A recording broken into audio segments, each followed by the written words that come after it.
Welcome to Momentum for Change, Voices of the Missouri Movement. This is a monthly podcast produced by your coalition, and I am your host, Nora Mosby, a member services specialist at the Missouri Coalition Against Domestic and Sexual Violence. We hope that you enjoy this conversation coming to you directly from Voices of the Missouri Movement. Some episodes of Momentum for Change have conversations that include content and descriptions of domestic and sexual violence, which may be alarming or activating for some listeners. Please take care and visit the MOCADSV website or call our office to connect with supportive services.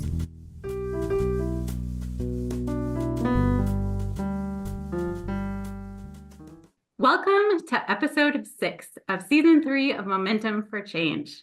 This is your host, Nora Mosby, and Momentum for Change is a monthly podcast brought to you by the Missouri Coalition Against Domestic and Sexual Violence to lift up voices of the Missouri movement. We are going to be talking about public policy today, and I am joined by two remarkable voices of the Missouri movement. It is a balmy, warm day in June here in Missouri. But just last month, at the beginning of May, the Missouri General Assembly wrapped up their 2024 legislative session. In addition, just last week, the National Alliance to End Sexual Violence and the National Network to End Domestic Violence hosted National Advocacy Days in Washington, D.C. Here to talk to us about both of those developments are two champions of the Missouri anti-violence movement, Dr. Sara Brammer, Vice President of Family Violence Services at Synergy Services in Kansas City, and Jessica Woolbright, the Executive Director of St. Martha's Hall in St. Louis. Sara and Jessica, thank you both so much for being here. We appreciate the time, experience, and wisdom that you bring to the Public Policy Committee. And I'm really looking forward to our conversation today. So thank you so much for joining me today. Thank you.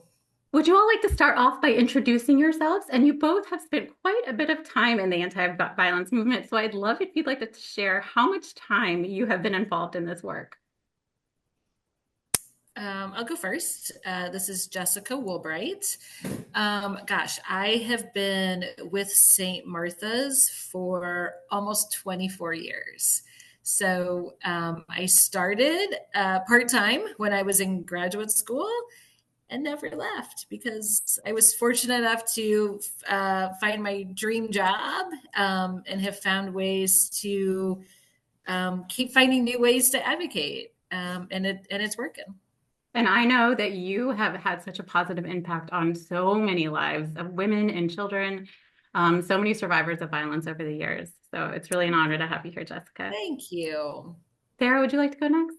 So I started in the domestic violence movement at the Columbia shelter in the 90s. And I worked there while I was finishing my degrees at Mizzou, and then came to get my master's and PhD in Kansas City. Then I started working, my first practicum was at Synergy in the year 2000. So my the beginning of my 25th year is in August. Wow. So I feel like I've been in the movement most of my adult life. Wow, that is so interesting. And to hear that, I didn't even know you began in mid-Missouri, but also to be celebrating a quarter of a decade at Synergy Services is just so exciting. Well, I'm really happy to have you both on the podcast with the wealth of experience that you bring to this conversation. So you both serve on the MOCADSV Public Policy Committee. What do you see as the role of this committee, or how do you explain it to just, somebody who's asking what the Public Policy Committee does? I would say that the role of the Public Policy Committee is to keep some general organization of what the coalition's kind of primary targets are in terms of bill filings and our general advocacy work, so we can all be on the same page. That's wonderful. I mean, the coalition is an organization that was founded by our members, and we are really committed to staying informed by our members. And the Public Policy Committee, as you said, really does keep us on track, keeps us organized, and keeps us committed and informed by our members. So thanks for that description. Anything you would add, Jessica?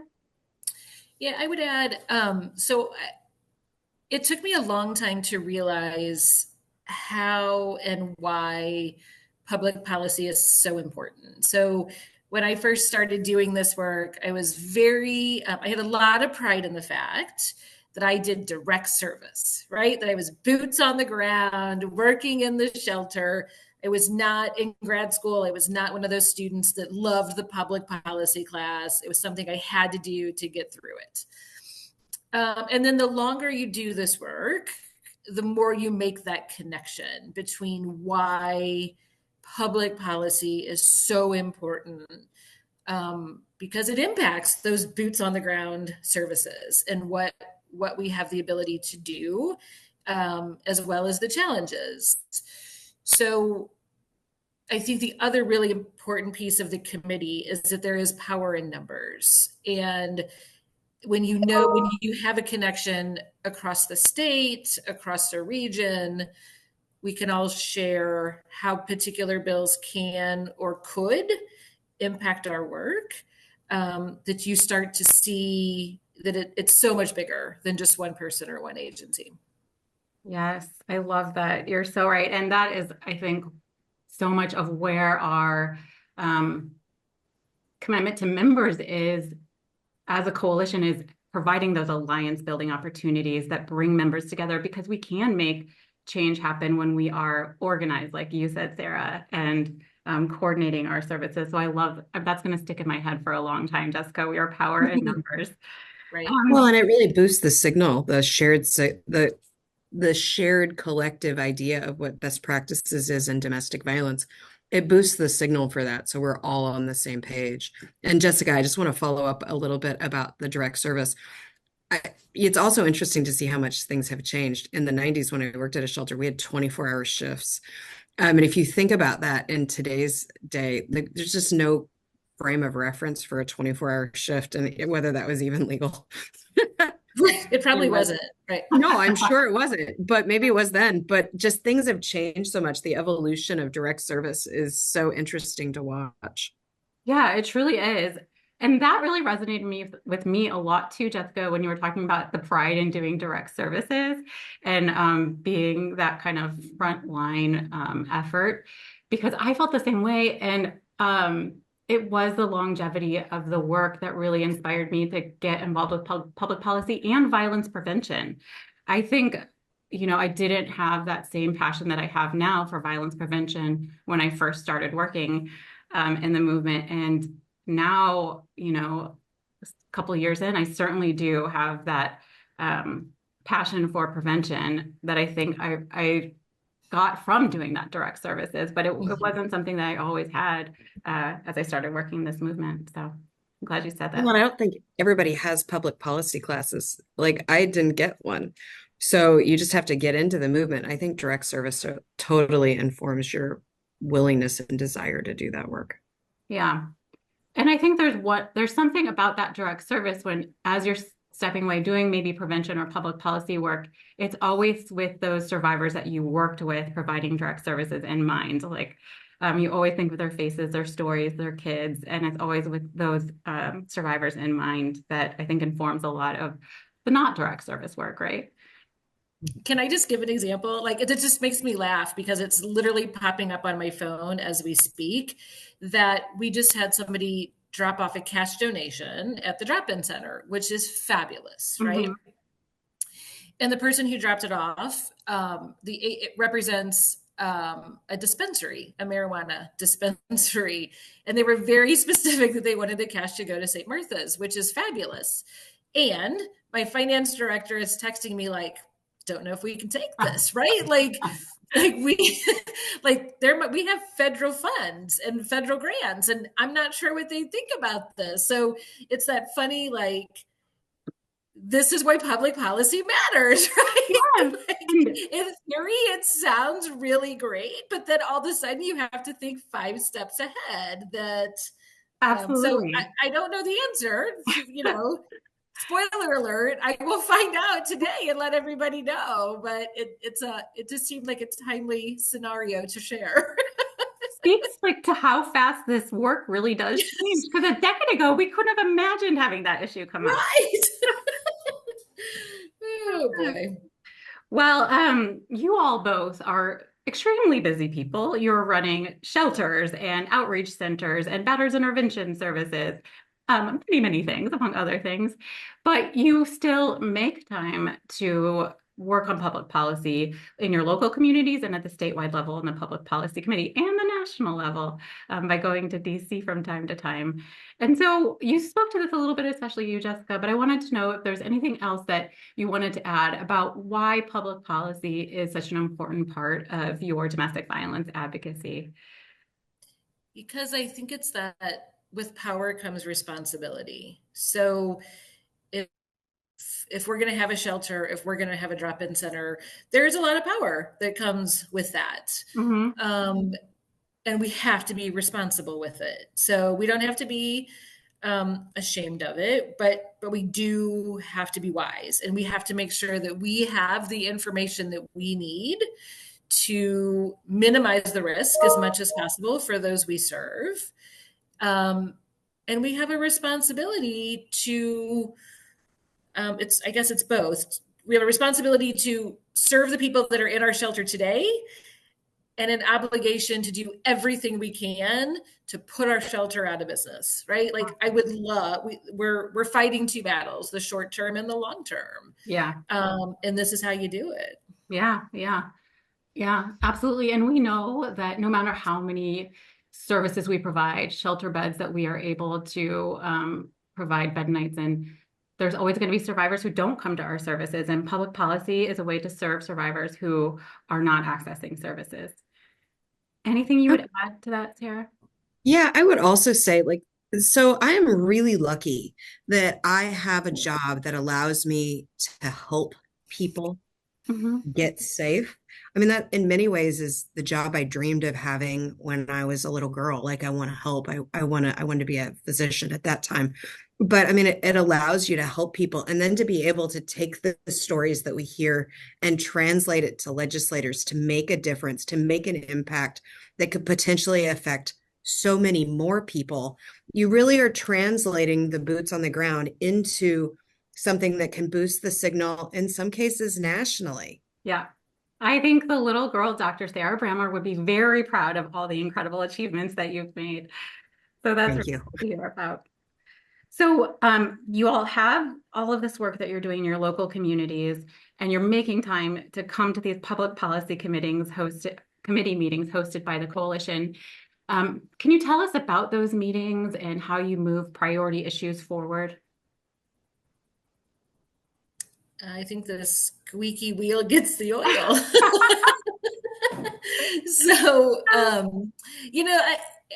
this type of advocacy can be really intimidating. And I remember when I first started doing it in Jeff City, and actually maybe even more local than that, and in St. Louis, I was so intimidated and so scared because I felt like I was approaching larger than life folks. And what did they have to care? Why would they care about what I had to say? And then, you do it a few times. And the first couple of times you do it, you're just shadowing somebody who came before you and, learning from them. And so I was fortunate to have wonderful women that came before me that taught me the hows and the whys, and to always have a strategy. And then all before you know it, it becomes your job. Like, okay, you've gone 2 or 3 times now. So now it's your turn for somebody to shadow you. So you have to look confident, right? Like you have to, even if you're not. So you psych yourself up. And, we were telling a few folks last week, like it's that whole fake it till you make it. So I will look confident, I will look self-assured, and I will be shaking on the inside. But still remind myself every time I walk into that building that these people work for me, and they have a responsibility and an obligation. I can't make them care as much as I do, but I can make them not forget about the issue. Mm-hmm. Absolutely. And then, yeah. Something I think about is that, I don't know if you're all aware of this, but there's people out there who don't think and talk about domestic and sexual violence every day. No. Can you imagine? No, you're teasing. Yeah. But, Well, yeah, go ahead. So funny that you say that, just because like everyone in my world talks about domestic violence. Even my spouse, who is an like accountant by trade and a Walgreens store manager, is like, hey, I've got a domestic violence and a person who's a survivor in my shelter or my job. Can you help? Yeah. And they send all of the survivors to work for my husband because they know he can get connected to shelter. And I'm like, we're slowly taking over the world. Oh my gosh, you're so It's a right. way of life. It's a way of life. Yeah. It really is. Oh my gosh, it totally is. You all are inspiring me and normalizing my experiences so much because I mean, I don't know if they're normal, Nora. We're just saying that we have the same experiences. yeah, it's true. The people in my life who There's like probably people listening. yeah, yeah, it's true. It really does rub off on everyone around us, doesn't it, Mhm. Sarah? Okay, anything else that you wanted to say about the Public Policy Committee meetings, or how you all move the ball forward there? If I you think the coalition does a really good job of keeping us on track. I mean, I think that you're talking about a lot of really passionate advocates. So to get to the meeting, you have to like it well enough to show up at 9 in the morning on a Friday, yes. which, I mean, I don't know. 9 in the morning on a Friday is not my favorite time, but they also keep us on track of all the thousands of things that we could talk about. And there's a lot. Thousands is probably not underestimate or an overestimate. We have a lot of things we could talk about. We're constantly focusing on this is the task at hand. And I think that is really useful. So what ends up happening is you have a room full of the fire starters, like the people who want to go make something happen. And to keep us all regulated and like staying on one page is like probably Matthew, who's responsible for it, deserves some sort of award. Yes, and for our listeners, Matthew Huffman is our Chief Public Affairs Officer, and he does facilitate those 9 a.m. meetings on a Friday morning for the Public Policy Committee. So I did want to talk about the legislative session that we just wrapped up in May. It was, how do you say, like an interesting session. So I think it was notable, and a lot of stories that are coming out of the legislative session really talk about how unproductive the session was. And in fact, there was just only a very small portion of the bills that were filed that were actually passed, and we'll move on to the governor's desk. Shockingly low, the lowest in several decades. However, I think that there was still some excitement and activity that was generated around MOCADSV priority legislation. And so as you look back over the session, is there anything that stands out to you or any bills that you were particularly excited about?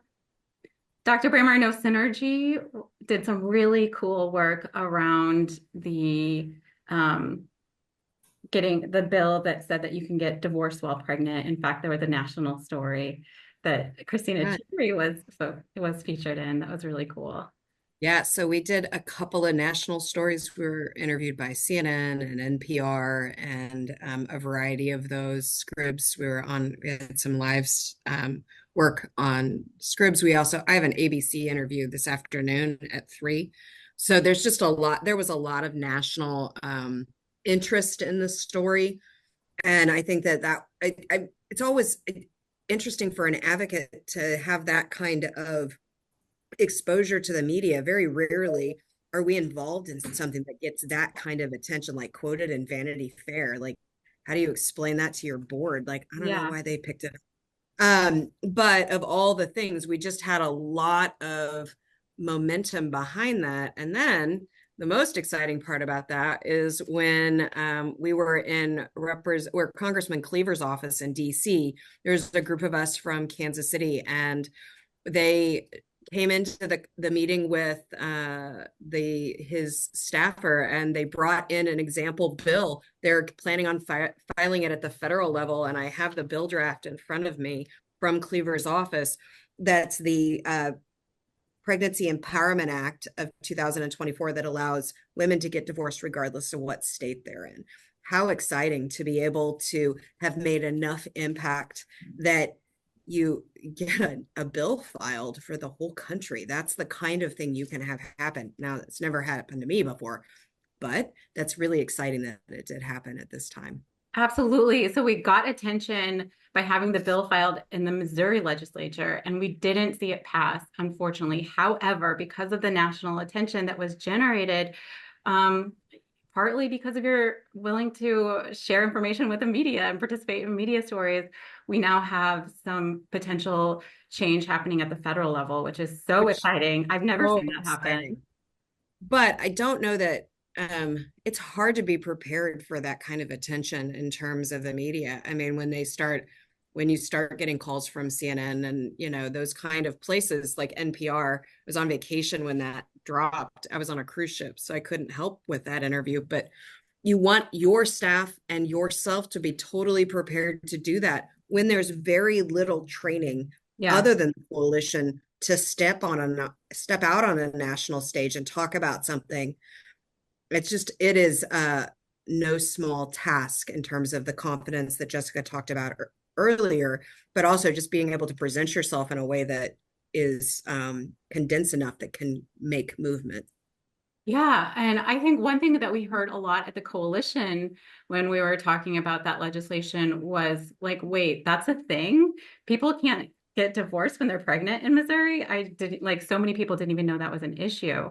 So when you were talking to the media, was there anything in particular that you found resonated with the media or was a message that was really helpful to get out there about it? I think the piece of information that was the most taken, every interviewer asked me if I thought the bill would pass. And I universally said, I do not believe that the bill will pass.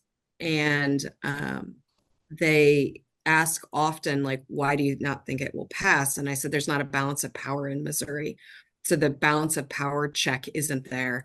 And so when we have a bill that's important like this, because most legislators, even when we talk to legislators, are like, are you kidding? Is this a thing? Mm-hmm. They didn't have information on it. So it's not a bill that legislators even often understand as a problem, Mm-hmm. which speaks to the importance of advocacy, but also speaks to the importance of educating people about it and then taking it up and boosting the signal that this is a problem. I think that it really does make a big difference. Yeah, absolutely. And I think, you know, taking it back to some of the things you all were saying earlier around direct services, like I remember having those conversations with survivors about, yes, I know you want divorce. Yes, I know this is, what you want for your safety. Unfortunately, we have this weird thing in Missouri. So it really is something that's going to have a positive impact on survivors of violence, if and when we can make that change happen. I was just going to say, a lot of states also have it hidden in their laws. So although 4 states specifically have it within their disillusionment um, rules, there's also states like Kentucky that just have it in their law that you can't get divorced. So it's a different avenue by which there's an issue, but lots and lots of states have that problem. So getting federal legislation filed helps everyone. Yes, absolutely. Fingers crossed on And that also, one. yeah, and I think too, realizing too, yes, a national fix is wonderful, but that doesn't mean you stop advocating in Missouri, because we've seen very similar things happen with gun laws, right? Like having good federal gun laws, but if your state law doesn't mimic it, you still got to keep fighting, right? Right, You still got right. to keep making sure it has that impact. Right. I mean, we've had a federal law saying that respondents to orders of protection can't have firearms since the 90s, right? Yep, yep, And we don't see that happening here in Missouri. And we continue to push for a state law here in Missouri. right. So I'm glad you spoke to that, Jessica. Yeah, speaking of public policy, like the Supreme Court Rahimi decision, like literally any minute now. And Yeah. part of me is hopeful, and part of me is like, just please don't announce it yet, because I can at least Yeah, live in denial for one more night I if it's not know. a decision that we're happy with. It is So anxiety inducing, it's isn't it? very much so. For any of our listeners who might not be familiar with Rahimi, can you explain it in a nutshell or let us know kind of what's at stake here? I mean, yes, a nutshell, because I am not a legal scholar. But basically, the Violence Against Women Act in the 90s introduced federal law that said if you had a full order of protection against you, you could not carry a firearm.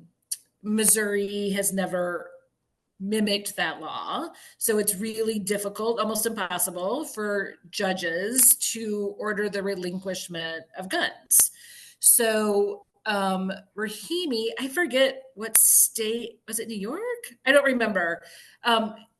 So he is now a convicted felon, so it changes it a little bit. But at the time, he was not a convicted felon, but had a full order of protection against him. And the courts ruled that basically that was a violation of his Second Amendment rights because he was not a convicted felon at the time. So what the Supreme Court has to decide basically is if they're upholding VAWA, which says if you have an order of protection that you cannot carry a firearm, or if they're going to find that unconstitutional because it's a civil case, remember, not a criminal case. So that whole it gets a little tricky on the standard that they have to prove.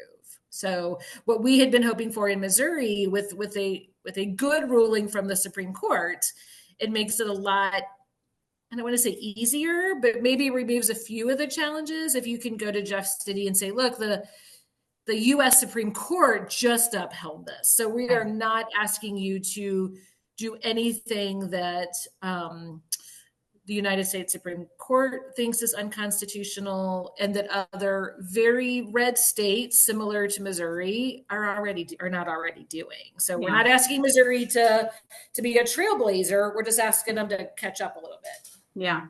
And so that is something, as you said. Oh, yeah, go ahead, Sarah. I was just going to put it in perspective in Missouri, just specifically related to the Supreme Court ruling on this. In Missouri's law, there are more instructions in the law about what the sign says that says you can't carry a firearm into the building than there are about why you could limit firearm carrying. So for a live example of that, I have offenders who want to carry live into my batters groups. So my job is to challenge their accountability while they're armed. Wow. That's why our program went virtual only, because we can't keep our staff safe. But anyway, just throwing it into the live of what that looks like in Missouri is offenders are carrying guns and we can't really stop them. Wow, that's such an important point. Could you say that again? Just in case anyone missed it, because I thought it was a really So in Missouri, there's more rules in our legislation about the sign that says don't carry a firearm in this building, and the print and the size of the letters and the color of the letters and all of that. Then there are actual ways to prohibit offenders from carrying guns. Wow. So when an offender shows up in our building with a firearm, we can ask them to take it back because we have the sign correctly as displayed. But they still want to have their firearm with them in an open live batters intervention group. Wow. If you look about the risks of that for our staff, for survivors in general, you're really risking all kinds of things having that group live. We took all of our groups virtual because we can't keep our staff safe. Even if we have an officer armed outside the room, we still can't keep enough people safe if there's firearms in the room. Such an interesting and important point, Sarah. Thank you. And so at the coalition, we're certainly going to be keeping an eye out for that Supreme Court decision. It should, like Jessica said, could be coming any day now. And we'll be a landmark decision for our work here. Also, just as not to end the conversation about firearms, because it's such an important topic, but I also want to talk about VOCA and that we didn't fall off the cliff. I mean, the truth of the matter is, there's so much fear going into this with the VOCA shortfall and needing a second VOCA fix nationally. But Missouri didn't fall off the cliff. When we met nationally about VOCA, some shelters had to close because they didn't have the right funding. Because VOCA was, there was a shortfall in the funding. And so I think it really speaks to Missouri and what we're doing right. There's a lot of times where we get focused on what's going wrong, but we didn't fall off the cliff. Yes, I'm so glad. We're still teetering. We're still teetering. Holding our breath. Don't take off the harness yet. Don't take off the harness yet. So 2024. At this point, we have not fallen off the cliff today. Yeah, and So we are very grateful. And I just want to highlight something that's going right Yeah. is because we didn't have to change anything because of VOCA shortfalls. Yeah. Yeah. No, and I don't minimize that. I'm just teasing. I know. When I look at, Like holding your breath like for I a also long think time. because you've done this work for so long, you like sometimes I think we get, I don't know how to say the past, like I think sometimes gaslighting is happening, right? Because we've also been flat since 2019. And Yeah. we get to a point where like, thank you, thank you, thank you. Like we didn't get cut and we all celebrate and we're excited.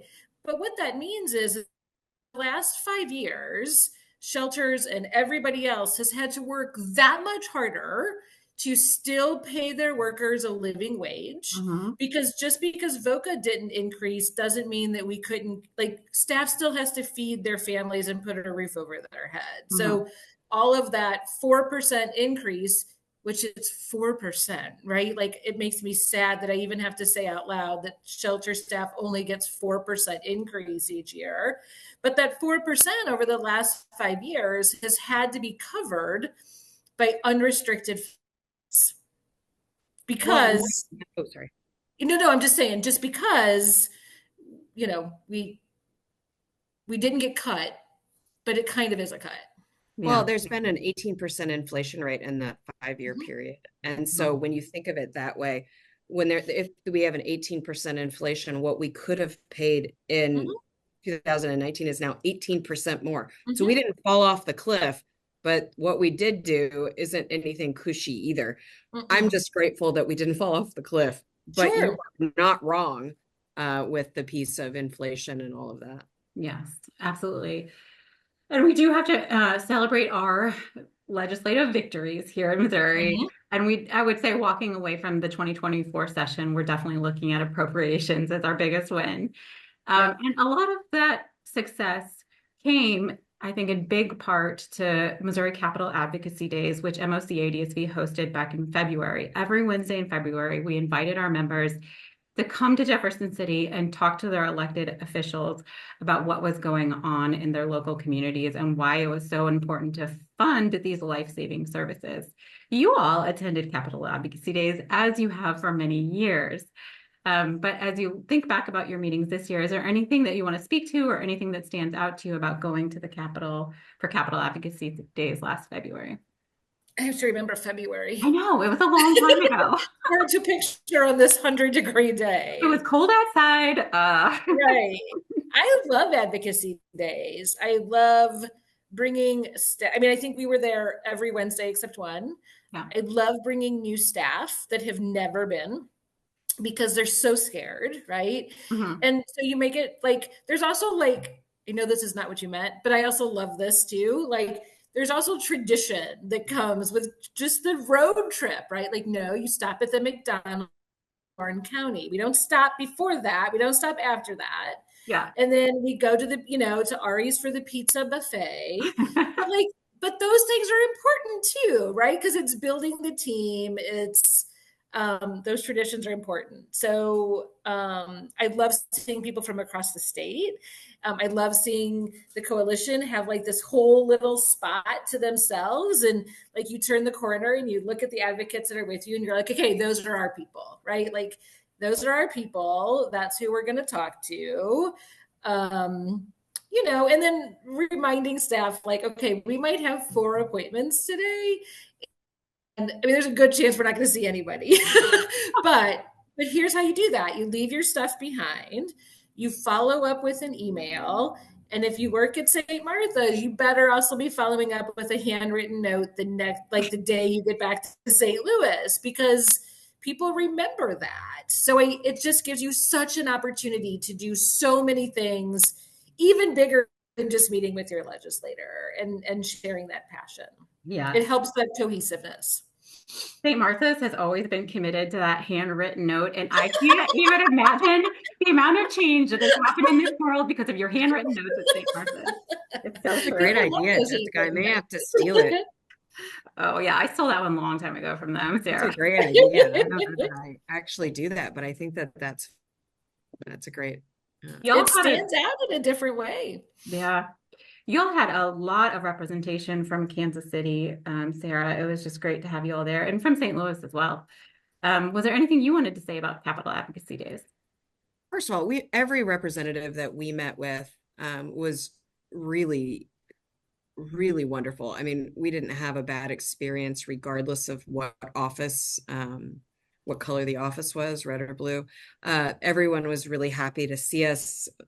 We really had a great reception.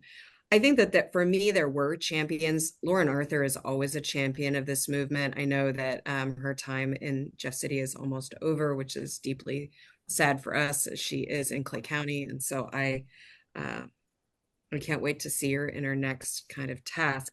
We also had some new folks come forward. Ashley Awning, who was the original sponsor of the pregnancy, marriage and pregnancy. And she was phenomenal to work with. I have absolutely only wonderful things to say about her. Even in DC, when Cleaver brought out this bill, they asked kind of the room, who has contact with the representative who filed this? And I was like, I can text her. I texted her and she called. I walked across the room with my cell phone and handed it to Cleaver's office staff. And I said, you want to talk to her? And they said, is this the representative? And I'm like, yeah, she's a friend of mine. I mean, I think that kind of like commitment from people, and that kind of like boots on the ground, like we're in this together, that really makes champions for me. Like, you know enough and you care enough to answer your phone when legislative session is over. Yeah. In Missouri, and you just happen to know I'm in DC. She'll also be at some of our community events, like our fundraisers in the summer. Again, her job for the season is over, and she's still helping the cause. And I just really appreciate that. That's been really awesome. But everyone universally was wonderful to meet with. There wasn't a bad meeting at all.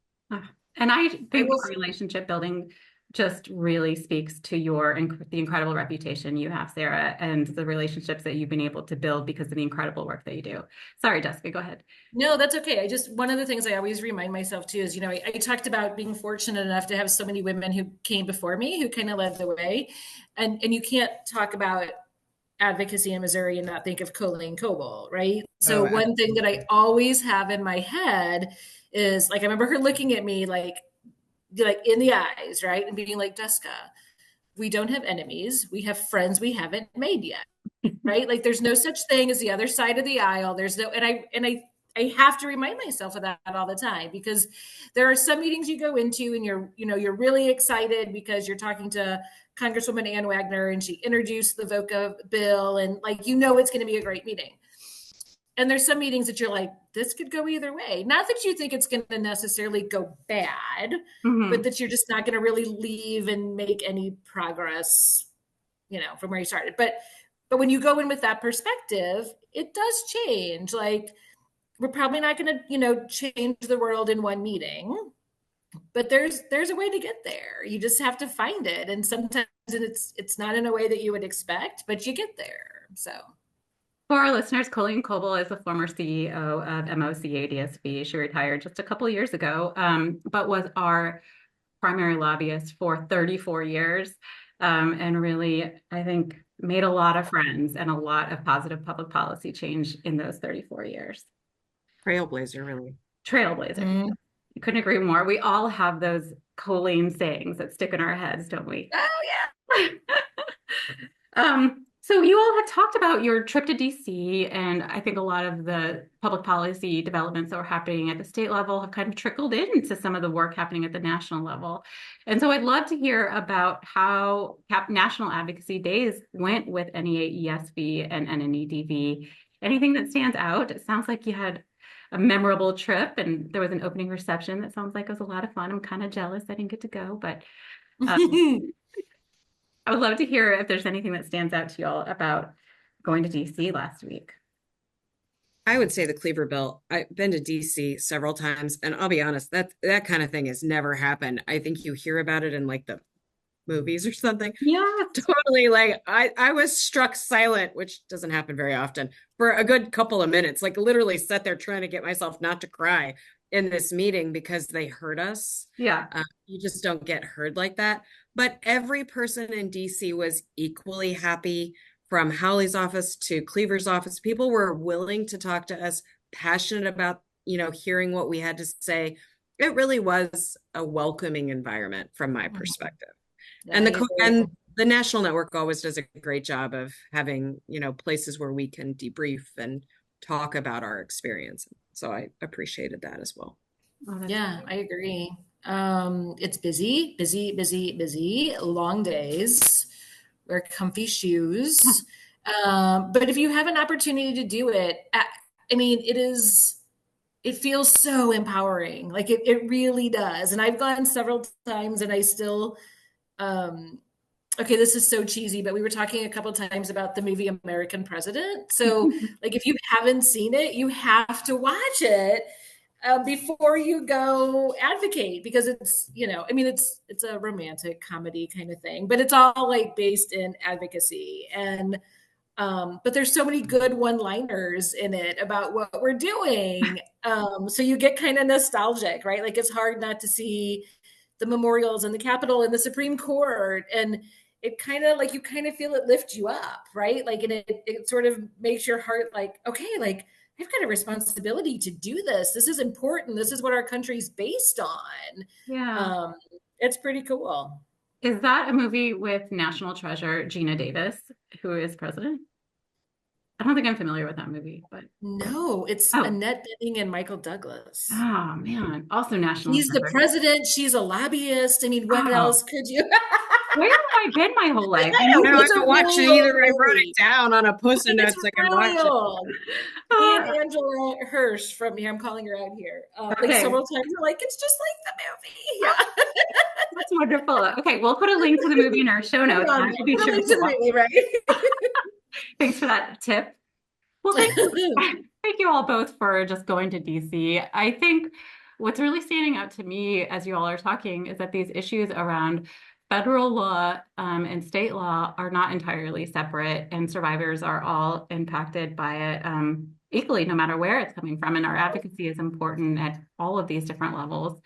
And so it means a lot that you all took time out of your busy schedules to go all the way to DC. The coalition made it easy, so that's much appreciated. They really did. They've got it with the Casey from the lobbyist. It was so easy, and it was also great to see everyone. You just don't get to I don't get to have a happy hour meal with Jessica very often. So right. This is nice. How we usually see each other. Right. Or a presentation that we're asked to do. Right. Like, right. I think that piece, like I made really good friends with a Kentucky shelter director. Right. And she and I are just friends. Like we send each other gifts of what we're doing, and she's there, and she came over, and we gave each other giant hugs because we haven't seen each other since, for a while. And it's those kind of things, those connections you make across this country that are just really cool. It makes it worth going back.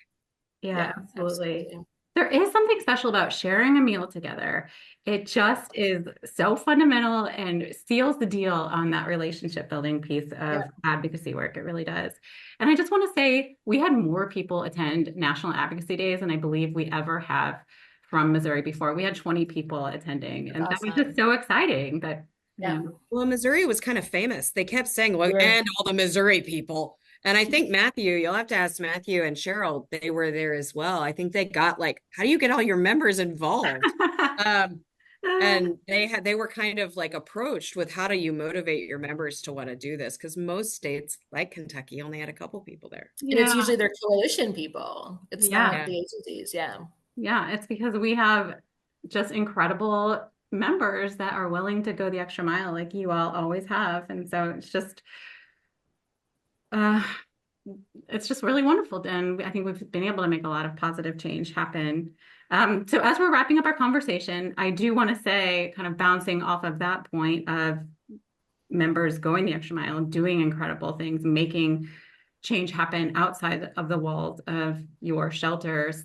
You all are just very clearly committed to making positive social change happen.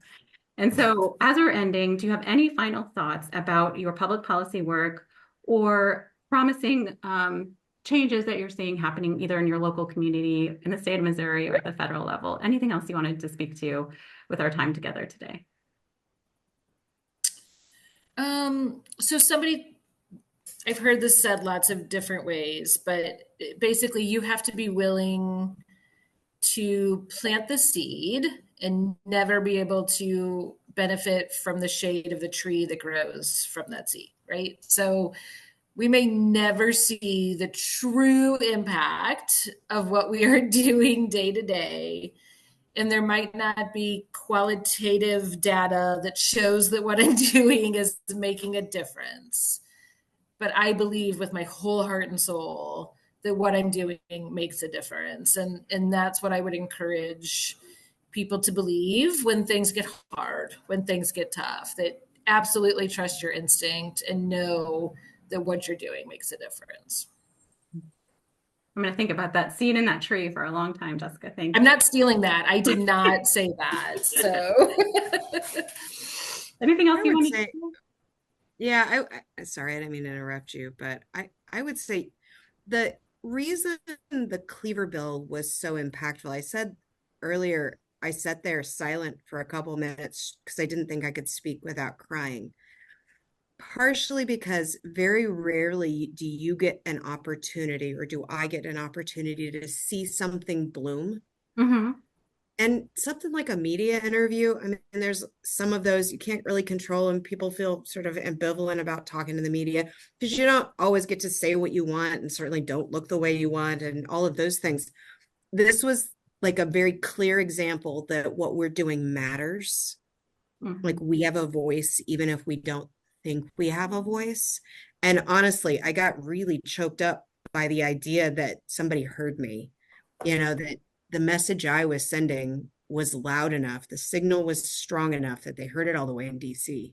I'm going to not talk about it anymore because but I mean, like, it was so impressive. I was like, oh my gosh, I did have a drink that night afterwards. I was like, let's celebrate the work we've done.